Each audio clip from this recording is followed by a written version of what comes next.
CP sir Brijesh Kumar જાસર દ્વારા રાજકોટ શહેરમાં પ્રોહિબિશનની પ્રવૃત્તિ ઉપર અંકુશ લગાવવા માટે રાજકોટ શહેર પીસીબી ટીમને સૂચના કરવામાં આવેલ હતી। આ સૂચનાની અનુપાલનાના ભાગરૂપે પીઆઈ શ્રી એમ.આર. ગોંડિયા સાહેબ અને પીએસઆઈ શ્રી પીબી રાજ્યા સાહેબની ટીમ દ્વારા એક રાજકોટ શહેરના 7 પ્રોહિબિશનના ગુનામાં વોન્ટેડ આરોપી યાકુબ મૂસા મોટાણીને ઝડપી પાડવામાં આવેલ છે। આ જે આરોપી છે એ આરોપી વિદેશી દારૂની રાજકોટ શહેરમાં સપ્લાય લાંબા સમયથી કરતો હતો। એના વિરુદ્ધ કુલ 65 જેવા ગુના દાખલ થયેલા છે, જેમાં મોટાભાગના વિદેશી દારૂની હેરાફેરીના ગુના છે અને આ આરોપી 7 ગુનાઓમાં અટક કરવાનો બાકી છે, જેમાં પીસીબીના 5 ગુના છે, ડીસીબી પોલીસ સ્ટેશનના એક ગુનો છે અને વલસાડ રૂરલનો 1 ગુનો છે।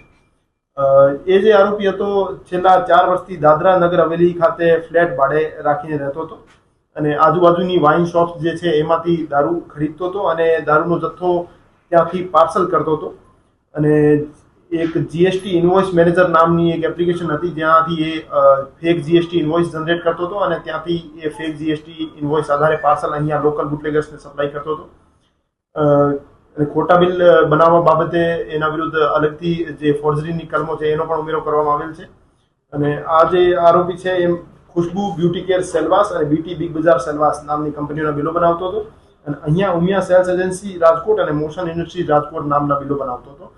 તો એ રીતે એ ફોર્જરીની સાથે વિદેશી દારૂની સપ્લાય કરવાનું કામ કરતો હતો। એ આરોપીની અત્યારે ફર્ધર રિમાન્ડ મેળવી પૂછપરછ ચાલુ છે। સુધી જે 5 ગુના છે એમાં પકડવાનો બાકી છે, એમાંથી 7 પૈકી 5માં એને પાર્સલ મારફતે દારૂ મોકલવાનું કબૂલ્યું છે, પણ અમારું માનવું છે કે જૂના પણ અગાઉ પણ જે ગુના દાખલ થયેલા છે એમાં પણ પાર્સલ મારફતે એને સપ્લાય કરી હોય। એના સહ આરોપી છે એ બાબતે અત્યારે રિમાન્ડ મેળવી પૂછપરછ ચાલુ છે। પાસે જે રીતે મેં જણાવ્યું કે એક જીએસટી ઇનવોઇસ મેનેજર નામની એપ્લિકેશન હતી મોબાઈલમાં, એના મારફતે ખોટા બિલ જનરેટ કરતો હતો અને એક દાદરા નગર હવેલીની એક પેઢીનું નામ મોકલનાર તરીકે અને રાજકોટ શહેરની એક પેઢીનું નામ માલ સ્વીકારનાર તરીકે નામ નાખતો હતો અને પછી એનો ફોટો ઇનવોઇસ જનરેટ કરી અને પછી પાર્સલ મારફતે અહીંયા કુરિયર મારફતે મોકલતો। દારૂનો જે દારૂ છે આજુબાજુની વાઇન શોપમાંથી લીગલી ખરીદેલો છે નાના નાના જથ્થાઓમાં અને એકાદ એનો મોટો સપ્લાયર છે એ ઇલીગલી એમને ખરીદેલો।